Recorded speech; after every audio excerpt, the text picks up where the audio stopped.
Online பேஜில் எத்தனை பேருக்கு உண்மையான ட்ரஸ்ட் இருக்குது? உண்மையாக எத்தனை பேர் பயப்படுறீங்க?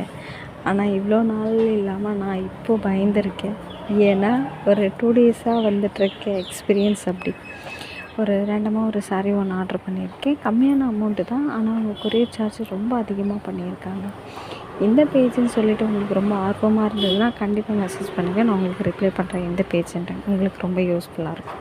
நான் அதே சேம் டைம் நான் ஆர்டர் பண்ணியிருக்கேன் வேறு ஒரு பேஜ்லேருந்து. ஆனால் அது கொரியர் சார்ஜ் கிடையாது. என் அக்கா ஒருத்தவங்களுக்கு ஒரு சாரீ ஆர்டர் பண்ணியிருக்கேன். அதுவும் வேறு ஒரு பேஜ் தான், ஆனால் அது அங்கேயுமே அந்த அவ்வளோ சார்ஜ் கிடையாது. ஆனால் இந்த பேஜில் மட்டும் ரொம்ப ஹை அமௌண்ட்டு சார்ஜ் பண்ணுறாங்க கொரியருக்கு மட்டுமே. அது ஏன்னு எனக்கு தெரியல. எல்லாருக்கும் வணக்கம். மறக்காமல் சேனலை சப்ஸ்கிரைப் பண்ணிக்கோங்க, சப்போர்ட் பண்ணுங்கள். ஆன்லைன் பேஜில் எத்தனை பேருக்கு உண்மையான ட்ரஸ்ட் இருக்குது? உண்மையாக எத்தனை பேர் பயப்படுறீங்க? ஆனால் இவ்வளோ நாள் இல்லாமல் நான் இப்போது பயந்துருக்கேன். ஏன்னா ஒரு 2 டேஸாக வந்துட்டுருக்க எக்ஸ்பீரியன்ஸ் அப்படி. ஒரு ரேண்டமாக ஒரு சாரீ ஒன்று ஆர்டர் பண்ணியிருக்கேன். கம்மியான அமௌண்ட்டு தான், ஆனால் அவங்க கொரியர் சார்ஜ் ரொம்ப அதிகமாக பண்ணியிருக்காங்க.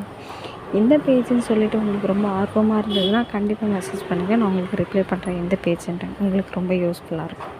நான் அதே சேம் டைம் நான் ஆர்டர் பண்ணியிருக்கேன் வேறு ஒரு பேஜ்லேருந்து. ஆனால் அது கொரியர் சார்ஜ் கிடையாது.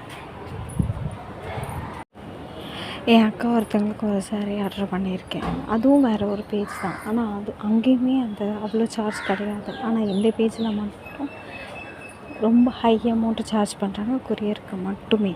அது ஏன்னு எனக்கு தெரியல. எல்லாருக்கும் வணக்கம். மறக்காமல் சேனலை சப்ஸ்கிரைப் பண்ணிக்கோங்க, சப்போர்ட் பண்ணுங்கள்.